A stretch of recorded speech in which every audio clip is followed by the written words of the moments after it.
Sir हम जब भी कहीं नई जगह जाते हैं तो सर वहाँ पे हमें अगर फीमेल से बात करना हो तो सर हमें शर्म आती है कि लड़की स्पेशली अगर आप बॉय स्कूल से हो। हाँ बॉय स्कूल से हो आप भी? हाँ हाँ। हाँ, होता है ऐसा बिल्कुल। तो हम मतलब सोचते हैं कि बात कैसे करूँ, कहीं मतलब एक्सप्रेशन खराब तो नहीं हो जाएगा, मतलब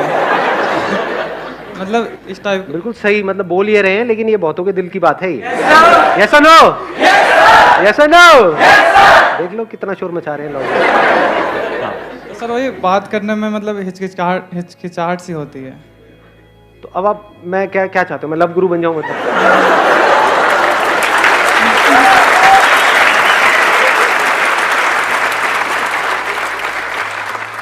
मैं समझ रहा हूं कि वहां पे हिचकिचाहट सी होती है। ऐसा क्यों होता है, उसी को समझने की कोशिश करते हैं स्टेप बाय स्टेप। ऐसा क्यों होता है?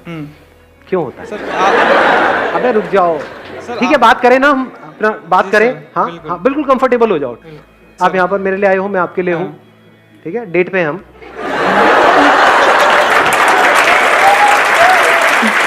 नहीं एक मिनट, हाँ नहीं अब सीरियसली तो ऐसा क्यों होता है कि जैसे ही हम किसी लड़की से बात करते हैं तो कॉन्शियस हो जाते हैं? लड़कों से बात करने में कोई दिक्कत नहीं होती। नहीं लौंडे खड़े हैं 4-5 अपने, बातें चल रही हैं इधर उधर की, मतलब लड़कियों के बारे में बात करने में कोई दिक्कत नहीं होती, उनसे बात करने में दिक्कत होती है।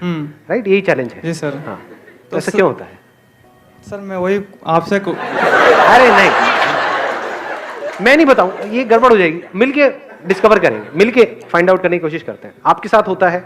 हाँ होता है। तो क्यों होता है, ऐसा क्यों होता है? सर मैं चाहता हूँ बातचीत करूँ, बात आगे बढ़े, फ्रेंड बने।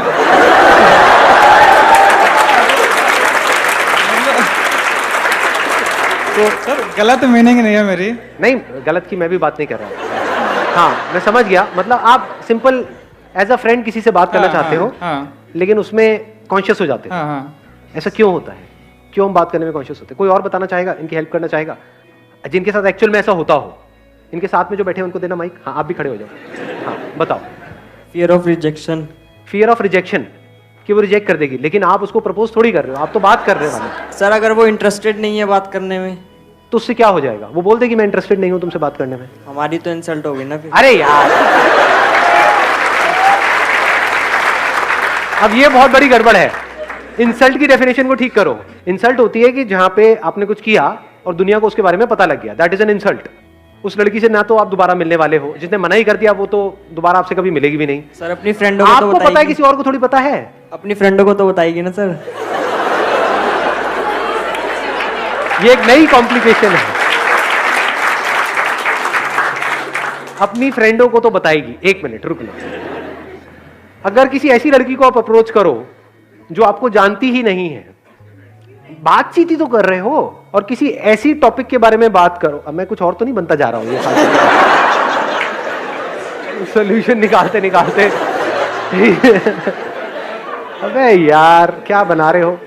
बट वैसे ही मैं इन जनरल बात कर रहा हूं कि हमारे अंदर एक झिझक है बात करने की, है ना। तो आप उसको प्रपोज नहीं कर रहे हो, सीधा ही प्रपोज थोड़ी कर दोगे किसी को जाकर के, मुझसे शादी करोगी? भैया तुम्हारा नाम क्या है? तो आप उससे बात ही तो कर रहे हो। बात करने में तो कोई दिक्कत है ही नहीं। आप कहीं पे जा रहे हो, किसी रास्ते के बारे में आपको नहीं पता, किसी से रास्ता पूछ रहे हो, जैसे मेट्रो में ट्रैवल कर रहे हो और पूछ रहे हो किसी से कि आप एक्सक्यूज मी, बड़े तमीज से, कि ये कहाँ पड़ेगा जो मुझे जाना है। तो वो क्या रिजेक्ट करेगी वहां पे, क्या इंसल्ट होगी वहां पर? और अगर इसकी आप प्रैक्टिस करने लग जाओ तो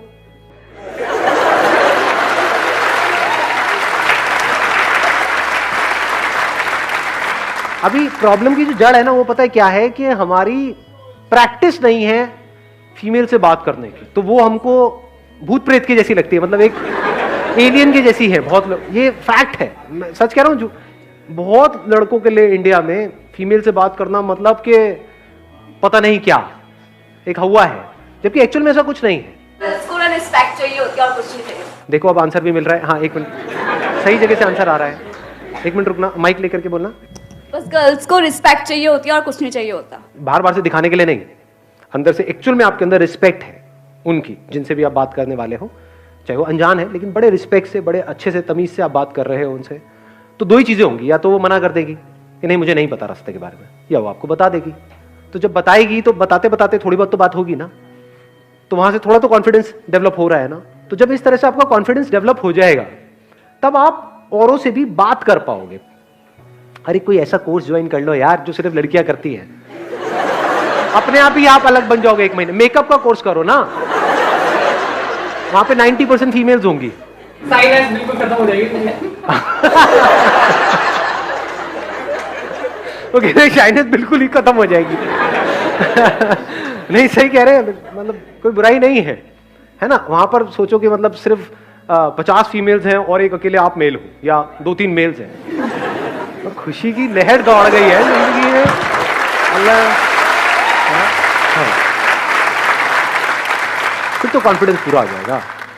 फिर तो आप सीधा जाकर के कह सकते हो बजाय के नहीं नहीं नहीं नहीं नहीं, not would you like to be my friend, would you like me to do your makeup.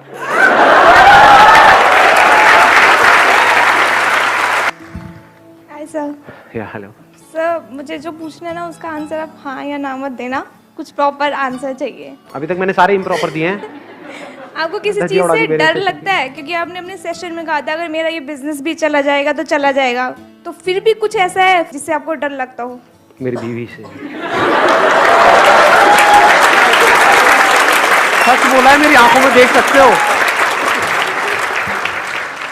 Morning, sir. Good morning ji. My question is, I'm very straightforward, which people doesn't like. तो ये लोगों की प्रॉब्लम है, आपकी problem नहीं है।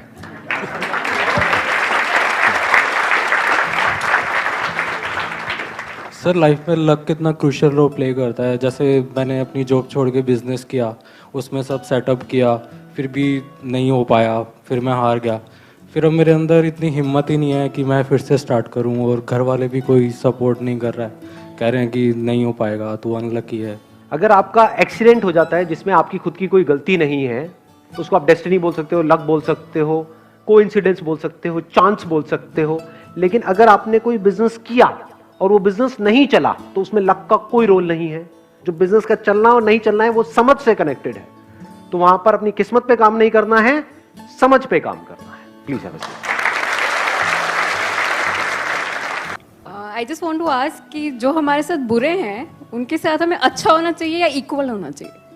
जो हमारे साथ बुरे हैं उनके साथ ना अच्छा होना चाहिए, अच्छा होगा तो वो आपको बेच के खा जाएंगे, और अगर उनके साथ बुरे होगे तो आप में और उनमें फर्क ही क्या रह गया, तो उनसे दूर रहो। और कौन है? मैं एक सर LIC एजेंट हूँ, और सर मेरा जो टारगेट है वो टॉप 10 का है इंडिया में, बट सर कभी कभी मैं डाइवर्ट हो जाता हूँ। तो उसको सर कैसे कंटिन्यू किया जाए कि मैं अपने एम को चेंज कर सकूँ? जो सबसे पहले तो इस टारगेट को छोड़ दो, ये टॉप 10 में आना। अपना टारगेट बनाओ कि मेरे को इस फील्ड का मास्टर बनना है, ऐसा मास्टर जो आज से पहले ना कभी हुआ है ना कभी होगा। तो टॉप 10 तो क्या, आप पता नहीं कहां आ जाओगे। Thank you so much. Understanding मरते दम तक नहीं बदलती है। अगर अंडरस्टैंडिंग राइट अंडरस्टैंडिंग हो तो, रॉन्ग हो तो बदल जाती है। रॉन्ग मतलब क्या, आपको आकर के किसी ने कहा कि हाँ भाई तेरी ये मनोकामना पूरी करनी है तो इस भगवान की पूजा कर जा करके, फिर कोई दूसरा आया कहता नहीं इनसे कुछ नहीं होने वाला, ये वाले भगवान इतने नहीं चलेंगे, वो तेरा ये प्रॉब्लम है ना इसके लिए ये वाले भगवान ज्यादा बेटर है, वहां तो उल्टा हो जाएगा तेरे साथ में। समझ गए ना? तो बदल गई। पहले आपकी एक अंडरस्टैंडिंग थी कि ये गुरु परफेक्ट है, अब आप कह रहे हो नहीं ये परफेक्ट नहीं है, वो परफेक्ट है। क्यों बदल गई? फैक्ट पे बेस नहीं थी। It is not a fact कि वो परफेक्ट है या वो बहुत बढ़िया है, ये और कहीं से सुन लिया कर लिया ये वो जाकर के, बस ऐसे समझ आ गया। तो फैक्ट्स के बेस पे जो अंडरस्टैंडिंग होती है वो नहीं बदलती है। तो अभी अंडरस्टैंडिंग अगर हमारी ये हो कि लाइफ में अभी इस पॉइंट पे आपके लिए सबसे इंपॉर्टेंट क्या है, हेल्थ, करियर, ये दो अलग अलग चीजें निकल करके आ रही हैं। उससे भी पहले कुछ हेल्थ को भी हटाओ, करियर को भी हटाओ। अभी कुछ ऐसा हो रहा है, कुछ ऐसा है जो बहुत इंपॉर्टेंट है, जो अगर ना हो तो सब बेकार है। वो अगर अभी हमको समझ आ जाए कि ऐसा क्या हो रहा है और उसके ऊपर हमारी हैप्पीनेस बेस्ड हो तो कमाल हो सकता है। इतना बड़ा रीजन है खुश होने का, खुशी से झूमने का, जिसकी कोई हद नहीं है। जो और जितनी भी आपकी प्रॉब्लम्स है ना वो सब बहुत छोटी हो जाएंगी जैसे ये समझ गहरी हो जाएगी। अभी ऐसा क्या हो रहा है आपकी लाइफ? You are alive. नहीं आती खचरो ये बात समझ में। छोटी चीज है। You are alive. ये सच है झूठ है? इस अंडरस्टैंडिंग को मरते दम तक बदलने का कोई तरीका है? तो अगर आपकी खुशी इससे लिंक हो जाए, इस अंडरस्टैंडिंग से लिंक हो जाए, ये राइट अंडरस्टैंडिंग है, रॉन्ग अंडरस्टैंडिंग है? कैन यू से आई एम नॉट अलाइव? मैं कहूंगा अबे अगर तू मुर्दा है तो बोल कौन रहा है कि आई एम नॉट अलाइव? जिंदा ही बोल सकता है ना कि मैं जिंदा हूं। ये राइट अंडरस्टैंडिंग है।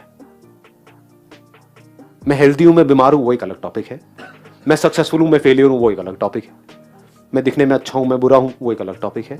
वो सब अलग टॉपिक्स हैं, बट इन सबका ग्राउंड क्या है? मैं जिंदा हूं, मैं हूं।